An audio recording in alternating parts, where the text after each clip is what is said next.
মাননীয় স্পিকার, ঘুরে ফিরে সব দোষ রাজনীতিবিদের হয়। সবাই বলছিল সংসদ জিমিয়ে গেছে, সবাই বোর ফিল করতেছে। তা আমার কাছে লাস্টে মনে হলো খুব ভাইব্রেন্ট হয়েছে মাননীয় স্পিকার।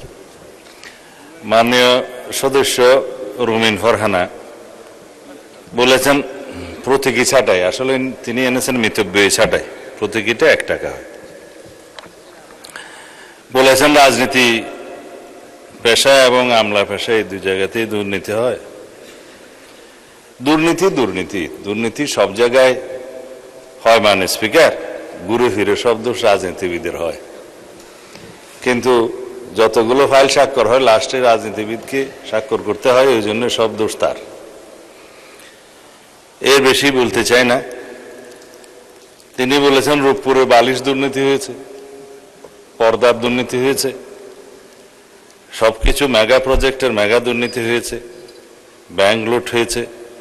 সেই জন্যই তো দুর্নীতি দমন কমিশনকে স্বাধীন দুর্নীতি দমন কমিশন করার প্রস্তাব এসছে। আমরা এটা স্ট্যাটিউটরি একটা অর্গানাইজেশন হিসেবে শক্তিশালী দুর্নীতি দমন কমিশন গঠন করব বলে আমরা দুর্নীতি দমন কমিশন সংক্রান্ত অধ্যাদেশটা তখন গ্রহণ করিনি। এখন আলোচনা শুরু হয়েছে এবং বাংলাদেশের একটি শক্তিশালী দুর্নীতি দমন কমিশন প্রতিষ্ঠিত হবে ইনশাআল্লাহ। বলেছেন কমিশন চেয়ারম্যান যাদেরকে নিয়োগ করতে হয় তাদের কিভাবে নিয়োগ করা হবে সেজন্য সার্চ কমিটি। সার্চ কমিটি তো আছে, আগের আইনেও ছিল এবং সেই অধ্যাদেশটা গ্রহণ করা না গেলেও আগের আইনটা রিভাইভ হয়েছে, ওখানেও সার্চ কমিটি আছে।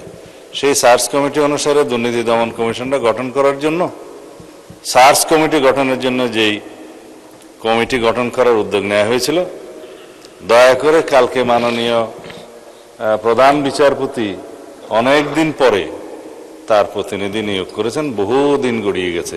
হয়তো আপনারা মনে করে নিয়েছেন সরকার আন্তরিক না।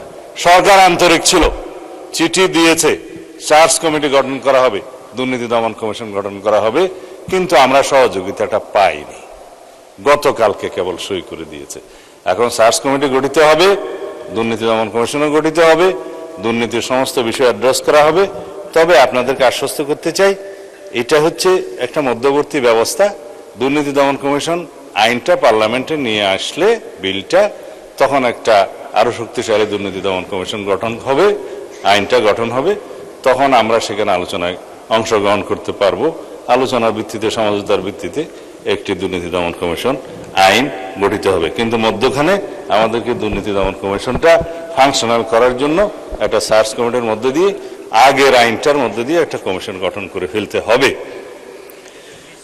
মাননীয় স্পিকার, আমাদের মাননীয় সদস্য এইটা বলেছেন যে দুর্নীতির অর্থ পাচারের যে টাকা পাচার হয়েছে দেশ থেকে সেটা ফিরিয়ে আনার ব্যবস্থা।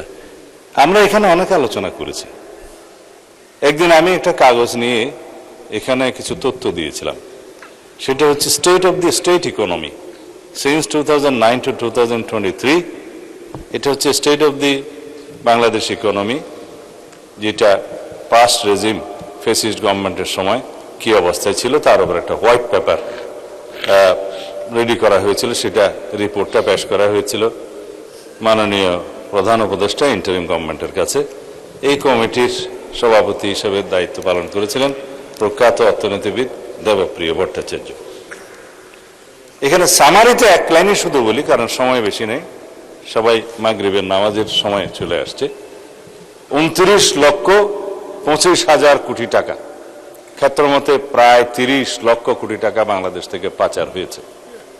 শুধু ব্যাংকিং খাতে যে লুটপাট হয়েছে সেটা দিয়ে বলা হয়েছে, রাজনৈতিক বিবেচনায় যে ব্যাংক লোন দেওয়া হয়েছে সেটাতে 24টা পদ্মা সেতু করা যেত। তো সুতরাং এগুলো অ্যাড্রেস করতে হবে, সমস্ত পাচারকৃত অর্থ ফিরিয়ে আনতে হবে, সবার সহযোগিতা সেখানে আমরা চাই। মাননীয় স্পিকার, মাননীয় সদস্য শফিক সাহেব, ডক্টর শফিকুল ইসলাম মাসুদ, তিনি বলেছেন কমিশনের জবাবদিহিতা নিশ্চিত করা হবে, সেটা আইনের মধ্যে আমরা আনবো, নিশ্চিত করার জন্য যা যা সাজেশন আপনারা দিবেন। তো এইখানে অন্য একটা প্রসঙ্গ নিয়ে এসছে, কালকে সেই ডিবেটটা শেষ হয়েছে, আমাকে স্কোপ দেওয়া হয়নি সেই পাল্টাটা বলার জন্য। ভালোই হয়েছে আপনি বলেছেন যে রেপের একটা দর্শনের কথা বলেছেন।